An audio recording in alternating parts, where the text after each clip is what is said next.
جب بچوں کی شادیاں ہوتی ہیں تو بچوں کو تھوڑا ان شادیوں سے لطف اندوز ہونے دو، شادیاں کر کے ان کے اوپر پابندیاں عائد نہ کرو، ان بچوں کو تھوڑا حق دو، اختیار دو کہ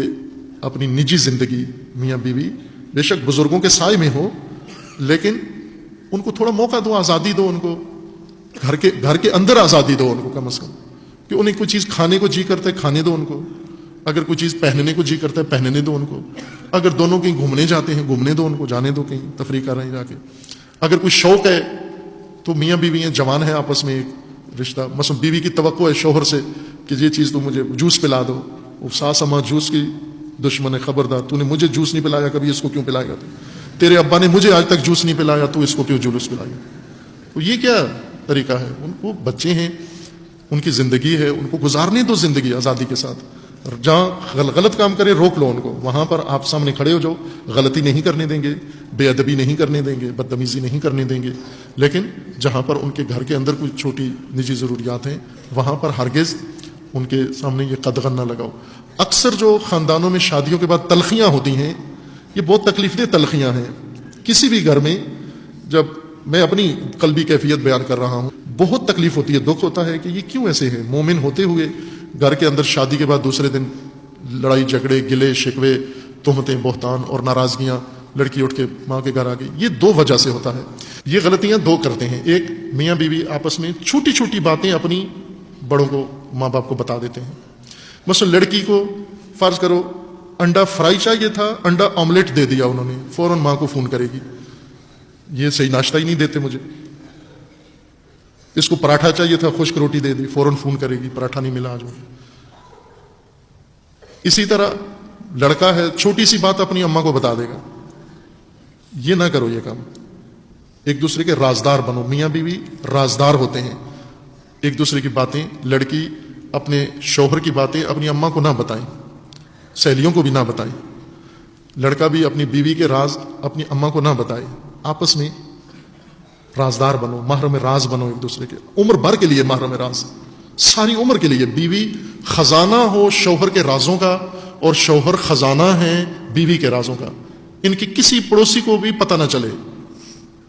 کہ آپس میں ان کے کیا مسائل ہیں۔ ہوتا ہے چھوٹا موٹا گلا شکوہ، لڑتے ہیں اور لڑنا چاہیے میاں بیوی کو آپس میں صداقت ثابت کرنے کے لیے کہ ان کو محبت ہے، محبت میں تھوڑا گلا شکوہ آتا ہے، جو میاں بیوی نہیں لڑتے وہ کچھ چھپاتے ہیں، وہ دوسرے کے لیے کلیئر نہیں ہے، شفاف نہیں ہے۔ میاں بیوی اور بچوں کی لڑائیوں میں بڑے نہ پڑیں، اگر پتہ بھی چل گیا ہے آپ کو نہ پڑیں۔ میاں بیوی کی لڑائی میں دوسروں کی مداخلت، کوئی بھی ان کے ماں باپ ہو یا کوئی بھی ہو، یہ بے وقوفی ہے۔ یہ میاں بیوی بچوں کی طرح بے تکلف ہوتے ہیں، صبح لڑتے ہیں شام کو ٹھیک ہو جاتے ہیں، شام کو لڑتے ہیں صبح ٹھیک ہو جاتے ہیں، چونکہ ان کی زندگی میں کوئی بڑا مسئلہ ہوتا ہی نہیں ہے، چھوٹے چھوٹے مسئلے ہوتے ہیں، چھوٹے مسئلے ان کو خود کہہ دو کہ خود حل کرنے ہیں، جس طرح جنگ شروع خود کیا جنگ ختم بھی خود ہی کرو، ہماری طرف لے کر نہیں آنا، بھلے جہاں ان کی ضرورتیں ہیں، جہاں مشکلات ہیں، جہاں رہنمائی کی ضرورت ہے وہاں پر حتماً کریں۔ خصوصاً ساس صاحبہ یہ اپنے جذبات کنٹرول کریں، اور اپنی جو بہو ہے بیٹی ہوتی ہے، سب کو میں کہہ رہا ہوں کہ وہ جس طرح احترام سے لے کر آتے ہو، کتنی ہمارا کلچر بہت اچھا ہے، پہلے بہت اچھا تھا، اب تھوڑا سا یہ شادی حال کی وجہ سے آلودہ ہو گیا ہے۔ شادی حال میں لڑکی مردوں کے سامنے بٹھا دیتے ہیں دلہن بنا کے سجا کے بیوٹی پارلر سے، پہلے مردوں کے پاس لے جاتے ہیں، مرد دلہن سجاتے ہیں، اور پھر اس کو فوٹو سیشن ہوتا ہے، پھر محرم نامحرم قزم سارے اس کے ساتھ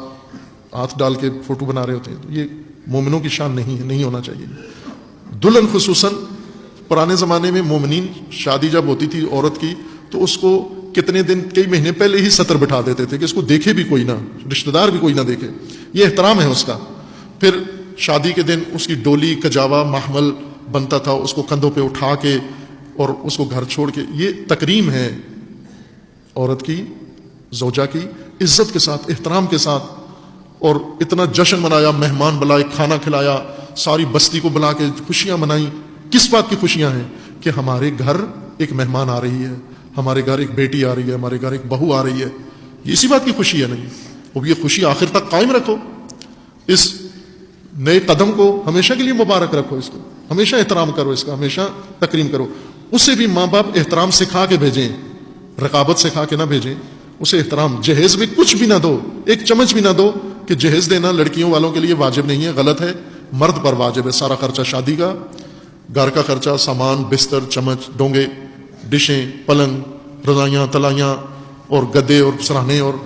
یہ ساری چیزیں، فریج، ٹی وی، یہ سب کچھ، اوون، یہ مرد کے ذمہ ہے کہ وہ گھر میں پورا کرے، گھر بھی اس کا. عورت ٹرک بھر کے نہ لائے، عورت خود صرف کجاوے میں بیٹھ کے آ جائے. کیوں کہ عورت نے سب سے بڑی چیز، عورت کے خاندان والوں نے اور عورت نے سب سے بڑی چیز اپنی آپ کو دے دی ہے. کیا؟ اپنا وجود. جب اس نے اپنے آپ کو دے دیا، آپ کے حوالے کر دیا، اس سے سامان کیوں مانگتے ہو آپ؟ یہ کیا جرمانہ ہے اس کے اوپر اور اس کے گھر والوں کے اوپر؟ یہ رسمیں مومنوں سے دور ہونی چاہیے، اپنی زندگیوں سے نکالو یہ جہیز والی لعنت کو. مومنین عمل کر کے دکھائیں تاکہ باقی معاشرہ بھی اس سے نجات پائے. مداخلت نہ کریں ان کی زندگیوں میں، تلخیاں نہ ہوں، ہمیشہ خوشگوار اور ہمیشہ وہ زندگی ہنی لائف عمر بھر کے لیے انشاءاللہ. جب بچے بھی ان کے پیدا ہوں تو وہ بھی رشک کریں اپنے ماں باپ کے درمیان، جو محبت ہے، الفت ہے، احترام ہے، اس پہ بچے بھی سیکھیں ان سے اور پڑوسی بھی سیکھیں کہ یہ کتنا ایک دوسرے کا احترام کرتے ہیں.